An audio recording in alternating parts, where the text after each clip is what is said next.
welcome back to the channel. A big thank you to everyone that has been liking, subscribing, and viewing content.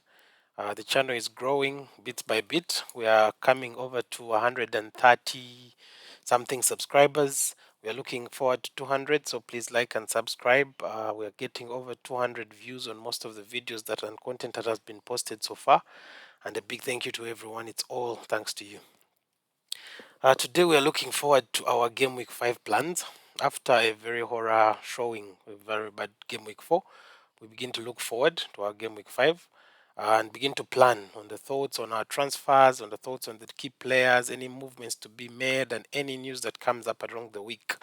As I mentioned, I wouldn't advise anyone to quickly jump into any quick transfers because this week has a lot of midweek games. As we noticed yesterday, there were a few teams playing. Liverpool played. I think Asala didn't score. Aston Villa played. I think Watkins, one of the key assets that is going to be discussed today, scored. Man United played as well, and a number of other League Cup games took place. So you need to keep looking out for these and make sure that you're tracking at least any changes that are happening. So today we're going to also focus on our deal sheet much later on, but we're going to make up a build up of how do we get to this deal sheet.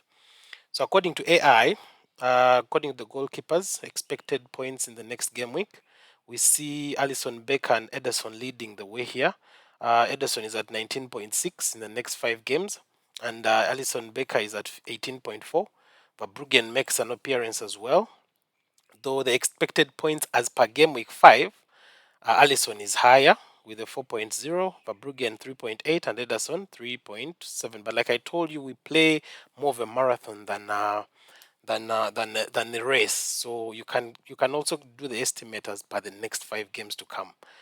That's all for the goalkeepers. So this will all build up to what we refer to as the deal sheet, so that we see how all these people that we are picking, we are monitoring and buying come from. Next is our defense. In our defense, we do realize that Alexander still takes the lead in our expected points for game week 5 with 5 points. But in the next game weeks, at least he might average around 19.7. Robertson is in second place. Pedro Porro, Virgil van Dijk, Dunk, Gvardiol, who most of us are taking out, something that we shall discuss much later because of my Man City's squad keeps on changing, and we're waiting to see how they set up today in the Champions League. And lastly, Konza. That is it from the defensive point of view. Then we shall get to the midfielders. It's no surprise as always. Mo Salah expected 7.7 in the next game week this weekend, but around 30.1 in the next 5. Son, who is still someone we are all still monitoring because of the different way that they're setting up. He's being put more side of the wing or sometimes just slightly behind the Solanke. So, and there's still that chemistry to be built between him and Solanke, which we are yet to see. Palmer comes in third place. Bruno Fernandes, who finally returned after a long time. Eze, one of the people I'm running impatient with, but I think I might give him a final chance. Bowen, Luis Diaz, and Boemo, who I think a ton of games starts from game week 6 onwards, and someone that we might look forward and really need, mainly for those that made wildcard in game week 6. Lastly, we'll go to the forwards, whereby it's also no surprise that Haaland takes the lead with around 5.7 expected in this game week, but they're playing Arsenal. So I'll take a hint about the captaincy later. We have Solanke as well. We have Watkins, who I've already mentioned. Isak, who is yet to play today, I think in their League Cup match. Vardy and Calvert-Lewin, who are two players that most people are bringing in, and I think for us who are deciding between Joao Pedro, in case he's fit, the coach for Brighton did mention that he's going to be assessed in the training. So we have to look out and see if he does participate or play any part in the League Cup. But in case I was to, I think, move him forward or remove him, I would be choosing probably Calvert Lewin over him. But this is something I'm going to monitor. And like I mentioned, no changes or no transfers for now. So that is it from the front line and what we expect from the people at the front, which leads us to our deal sheet. On the players that we are expecting to sell, Virgil does appear, like I mentioned earlier on, because his minutes right now are not nailed.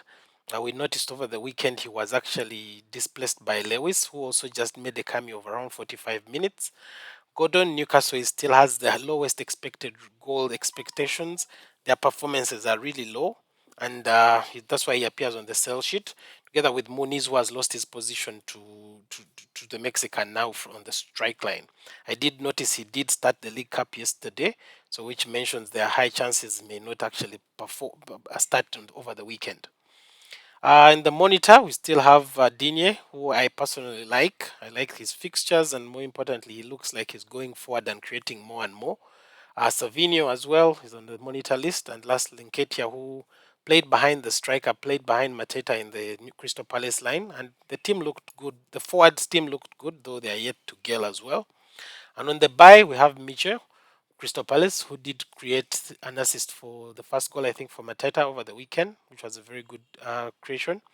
Mitoma, part of the Brighton fixtures that are looking good, and they're playing very well. So most of us that probably do not have Pedro and is not available, we can look to Mitoma.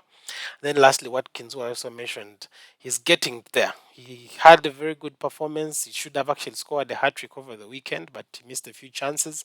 He did perform as well, and he missed a few chances in the Champions League yesterday as well, but he did perform very well and got onto the score sheet. So I do believe he's going to be a very good pick.